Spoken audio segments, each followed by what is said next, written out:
Assalamualaikum warahmatullahi wabarakatuh. Perkenalkan, saya Asri Novianti dari kelas 5 HRD Belanda Akuntansi.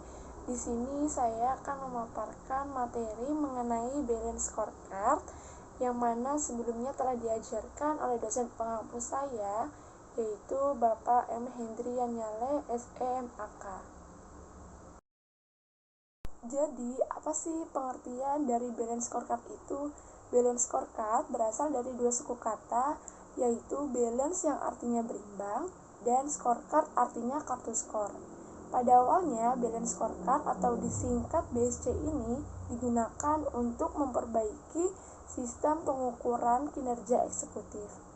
Jadi, bisa diketahui balance scorecard adalah perencanaan dan manajemen sistem strategis yang digunakan secara luas dalam bisnis dan industri, pemerintah, dan organisasi nirlaba di seluruh dunia untuk menyelaraskan kegiatan usaha dengan visi dan strategi organisasi, meningkatkan komunikasi internal dan eksternal, dan memantau kinerja organisasi terhadap tujuan strategis dengan 4 perspektif, yaitu keuangan, pelanggan, proses bisnis internal, serta pembelajaran dan pertumbuhan. Nah, jadi pengertian tadi itu secara umum. Sekarang, pengertian balance scorecard menurut beberapa ahli. Yang pertama ada Lewis dan Biromo.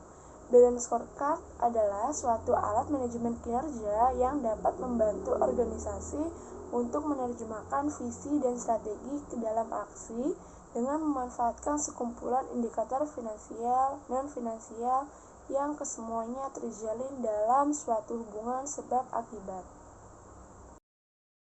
Menurut Dr. Robert Kaplan dan David Norton dari Harvard Business School, di mana balance scorecard adalah sebuah metode alternatif yang digunakan perusahaan untuk mengukur kinerja perusahaan secara lebih komprehensif, tidak hanya terbatas pada kinerja keuangan, namun meluas ke kinerja non-keuangan, seperti perspektif pelanggan, proses bisnis internal, serta pembelajaran dan pertumbuhan.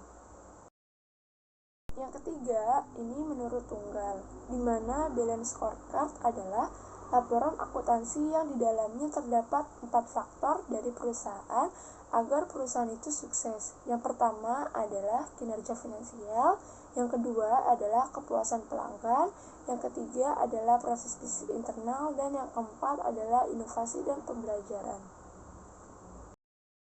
Yang selanjutnya menurut wikipedia.org, di mana balance scorecard adalah alat manajemen kinerja strategi atau laporan terstruktur semi standar yang dapat digunakan oleh manajer untuk melacak pelaksanaan kegiatan oleh staf dalam kendali mereka dan untuk memantau konsekuensi yang timbul dari tindakan ini. Setelah kita mengetahui apa sih pengertian balance scorecard secara umum dan menurut beberapa ahli, sekarang saya akan menjelaskan mengenai konsep dari balance scorecard, di mana konsep balance scorecard atau BSC diperkenalkan pertama kali oleh Robert S. Kaplan dan David P. Norton tepatnya pada bulan Januari sampai Februari di tahun 1992 melalui artikel yang diterbitkan oleh Harvard Business Review. Konsep ini terfokus pada 3 hal, yaitu yang pertama, mengidentifikasi visi dan misi organisasi atau perusahaan. Yang kedua, mengidentifikasi strategi untuk mencapai misi tersebut. Dan yang ketiga, menganalisis kinerja organisasi atau perusahaan dari perspektif tertentu sebagai upaya dalam menentukan gagasan untuk mengetahui bagaimana hasil akhir yang diperoleh. Selanjutnya, itu mengenai tujuan, yang mana tujuan dari balance scorecard itu sendiri antara lain 1. Memberi pedoman dalam penentuan tujuan, dan ukuran scorecard. Yang kedua, mendapatkan komitmen dari partisipan proyek. Dan yang ketiga, mengklarifikasi kerangka kerja bagi pelaksana dan proses manajemen yang harus dilaksanakan setelah penyusunan scorecard awal. Dan yang terakhir yaitu membentuk organisasi yang berfokus pada strategi. Selain itu, balance scorecard juga memiliki manfaat loh, yang mana antara lain manfaat dari balance scorecard yaitu 1. Menyelaraskan sasaran departemen dan individu dengan strategis organisasi. Yang kedua, mengklarifikasikan dan mengkomunikasikan strategi ke seluruh organisasi. Yang ketiga, mengidentifikasikan dan menyelaraskan inisiatif strategi. Yang keempat, mengkaitkan sasaran strategis dengan target jangka panjang dan anggaran tahunan. Yang kelima, yaitu melaksanakan peninjauan strategi secara periodik. Dan yang terakhir, mendapatkan umpan balik yang dibutuhkan untuk memperbaiki strategi. Selanjutnya ada alasan pentingnya balance scorecard. Menurut Pandey pada tahun 2005, ia menjelaskan berbagai alasan mengapa sih BSC ini digunakan dalam organisasi, yaitu karena yang pertama, BSC membuat karyawan memahami strategi dan kaitan sasaran ke dalam operasi perusahaan hari ke hari. Yang kedua, BSC memfasilitasi umpan balik evaluasi kinerja dari waktu ke waktu. Yang ketiga, BSC mampu mengartikulasi strategi pertumbuhan menjadi keandalan bisnis yang fokus kepada upaya-upaya non-finansial. Yang keempat, BSC menyiapkan logika untuk menciptakan modal intangible dan intelektual di mana dengan pengukuran tradisional dalam sistem kinerja sulit dilakukan. Dan yang terakhir, BSC adalah alat komprehensif untuk memahami pelanggan dan kebutuhannya dan kesenjangan kinerja. Selain itu, alasan pentingnya balance scorecard karena keberadaan balance scorecard sangat penting bagi perusahaan. Adanya balance scorecard telah terbukti membuat perusahaan mampu menciptakan persaingan yang kompetitif. Perusahaan juga tidak takut lagi jika berhadapan dengan kompetitor yang lebih besar. Dengan balance scorecard, perusahaan jadi lebih tahu letak kelemahannya. Dengan begitu, proses pencarian solusi juga lebih cepat dan akurat. Selain itu, penilaian kinerja dengan menggunakan metode balance scorecard akan membantu memudahkan manajemen dalam melakukan evaluasi kinerja dan mengendalikan perusahaan. Oleh karenanya, dengan metode ini perusahaan dapat mengetahui hal-hal sebagai berikut. Yang pertama, yaitu tujuan utama penurunan biaya operasional. Yang kedua, keinginan dan kebutuhan pelanggan atau user. Yang ketiga, yaitu kualitas pelayanan, produk, dan jasa. Dan yang keempat, efektivitas dan efisiensi operasi internal. Yang kelima, yaitu motivasi dan pemahaman karyawan dalam memajukan perusahaan. Selanjutnya, keunggulan balance scorecard dibandingkan manajemen tradisional. Di sini saya akan menjelaskan mengenai perbedaan sistem manajemen strategi dalam manajemen tradisional dan dalam manajemen kontemporer. Di mana dalam manajemen tradisional yaitu yang pertama, hanya berfokus pada perspektif keuangan, sistem perencanaan yang mengandalkan pada anggaran tahunan. Yang kedua, sistem perencanaan menyeluruh yang tidak koheren. Yang ketiga, perencanaan jangka panjang yang tidak bersistem. Sedangkan dalam manajemen kontemporer, yaitu yang pertama, mencakup perspektif yang komprehensif seperti keuangan, pelanggan, proses bisnis internal, dan pembelajaran atau pertumbuhan.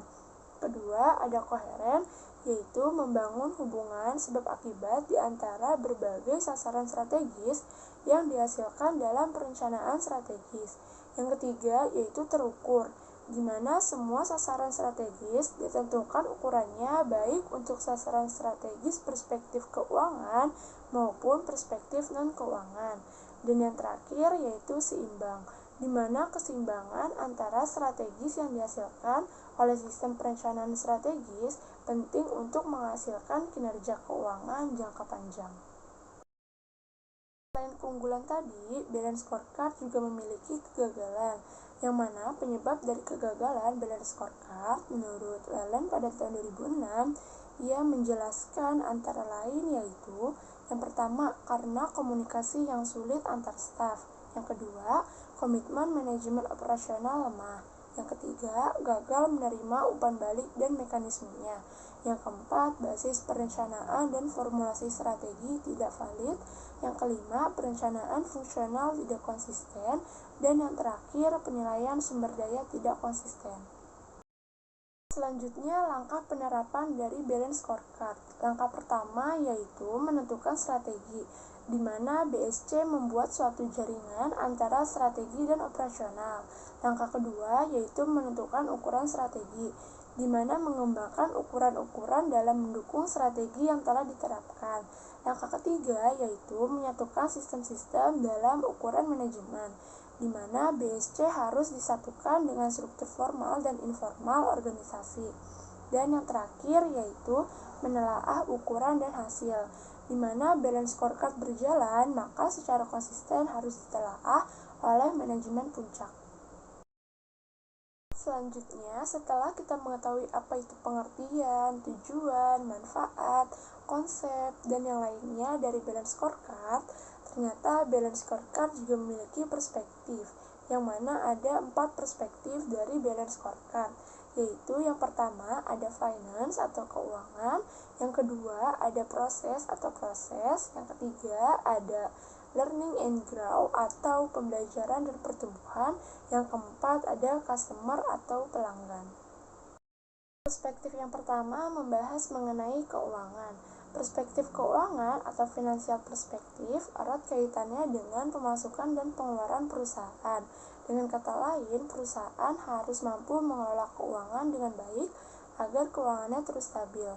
Baik pemasukan maupun pengeluaran, keduanya harus dicatat secara runtut dan jelas, agar pihak keuangan dapat mengamati laju pertumbuhan keuangan dari perusahaan yang bersangkutan. Misalnya, biaya operasional, biaya produksi, biaya bahan baku, biaya tenaga kerja, termasuk keuntungan aktivitas penjualan. Balance scorecard menggunakan tolak ukur kinerja keuangan seperti ROI dan laba bersih. Sebab secara umum, tolak ukur tersebut tentu digunakan oleh setiap perusahaan dalam mengetahui laba bersih. Perspektif keuangan terdapat 3 tolak ukur, yaitu yang pertama, pertumbuhan dari pertambahan yang didapatkan selama proses bisnis berlangsung. Yang kedua, penurunan aset ke arah yang optimal dan memaksimalkan strategi investasi. Yang ketiga, yaitu penurunan biaya dan peningkatan produktivitas kerja. Ketiga tolak ukur di atas dapat dijadikan sebagai pedoman untuk menjalankan bisnis. Dengan begitu, pemilik perusahaan dapat mengetahui di tahap mana perusahaan tersebut berada. Perspektif selanjutnya yaitu perspektif pelanggan. Di dalam perspektif pelanggan, suatu perusahaan terlebih dahulu menentukan segmen pasar serta pelanggan yang akan menjadi target organisasi. Terdapat 2 kelompok dalam pengukuran perspektif pelanggan, yaitu kelompok pengukuran inti atau Core Measurement Group dan kelompok pengukuran nilai pelanggan atau Customer Value Proposition.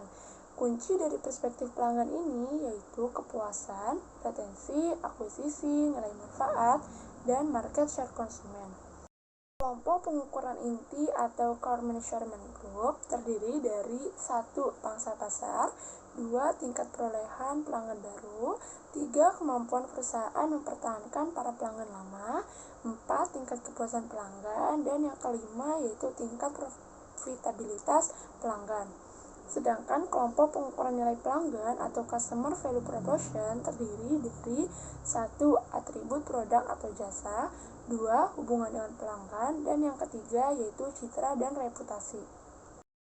Masih mengenai perspektif pelanggan, adanya pelayanan yang bagus tentu akan meningkatkan loyalitas konsumen terhadap perusahaan. Sebaliknya, jika apabila pelayanan itu buruk, konsumen pasti mencari perusahaan lain yang memiliki sistem yang lebih bagus. Adapun ukuran yang ditetapkan perusahaan dalam perspektif pelanggan antara lain 1. Seberapa besar omset penjualan, 2. Tingkat keuntungan yang didapatkan perusahaan, 3. Berapa banyak pelanggan yang didapat, 4. Kebutuhan pelanggan, kelima tingkat profitabilitas pelanggan, yang keenam tingkat kepuasan pelanggan, dan yang terakhir persentase loyalitas pelanggan terhadap produk. Hal tersebut merupakan Customer Relationship Management. Selanjutnya, perspektif proses bisnis internal. Memerhatikan kondisi internal perusahaan juga penting dalam balance scorecard, di mana perusahaan menilai seberapa besar ukuran dan sinergi dari setiap unit kerja. Untuk mengukur poin ini, pemimpin perusahaan harus rutin mengamati bagaimana kondisi internal dalam perusahaan. Apakah semuanya dijalankan sesuai dengan metode yang ditetapkan atau malah melenceng dari peraturan. Ada 3 hal yang perlu diperhatikan dalam perspektif proses bisnis internal, antara lain 1. Proses inovasi berkaitan dengan ide-ide terhadap produksi barang. Yang kedua, proses operasi berkaitan dengan aktivitas dan rutinitas sehari-hari yang dilakukan bagian internal. Yang ketiga, proses pasca penjualan berkaitan dengan metode pemasaran yang tepat untuk meningkatkan omset penjualan. Perspektif yang terakhir yaitu perspektif pembelajaran dan pertumbuhan. Learning and growth perspektif juga termasuk ukuran penting. Karyawan menjadi elemen penting yang harus dijaga perusahaan. Tanpa adanya karyawan, proses pertumbuhan dan perkembangan perusahaan akan menghadapi banyak kendala. Karyawan juga berfungsi sebagai pendukung dalam perspektif keuangan dan pelanggan. Karena itu, apa yang direncanakan perusahaan dapat mencapai target yang maksimal. Selain keberadaan karyawan, perusahaan juga perlu memperhatikan sistem dan prosedur kerja yang seperti apa yang perlu diterapkan dalam internal perusahaan. Ada baiknya jika semua elemen terkontrol dan terkoordinasi dengan baik sehingga timbul keselarasan selama bisnis berlangsung. Nah, perspektif pembelajaran pertumbuhan juga memiliki 3 hal yang dijadikan tolak ukur dalam perspektif tersebut. Antara lain, yang pertama, kapabilitas atau kemampuan karyawan. Yang kedua, kemampuan mengelola sistem informasi. Dan yang ketiga, yaitu motivasi, dorongan, dan garis tanggung jawab. Selanjutnya, ada proses pengelolaan operasional, pelanggan, inovasi, dan lingkungan, di mana manajemen operasional juga perlu mengukur seberapa tingkat kinerja yang dapat dicapainya. Ukuran kinerja manajemen operasional sering dikenal dengan istilah produktivitas. Produktivitas merupakan ukuran perbandingan antara sejumlah keluaran yang dapat dihasilkan dari sejumlah masukan yang digunakan.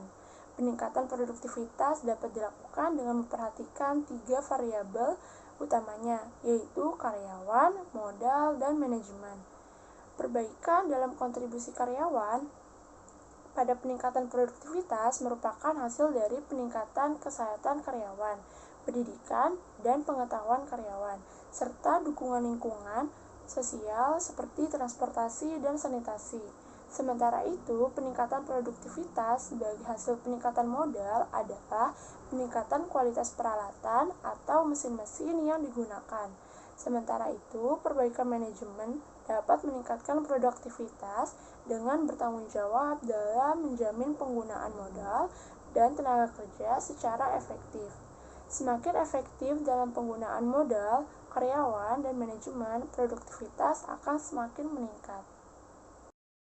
Berikut ada daftar nama contoh beberapa perusahaan yang telah menggunakan metode Balanced Scorecard. Antara lain ada PT Excel Axiata, PT Kojo, PT Sampurna, PT Sido Muncul, PT Unilever, PT Aqua, dan juga PT Samsung. Demikian materi yang dapat saya sampaikan mengenai Balanced Scorecard. Apabila dalam penyampaian tersebut terdapat kata-kata yang salah ataupun informasi yang kurang berkenan, saya mohon maaf, karena sesungguhnya manusia tidak luput dari salah. Terima kasih dan salam hangat.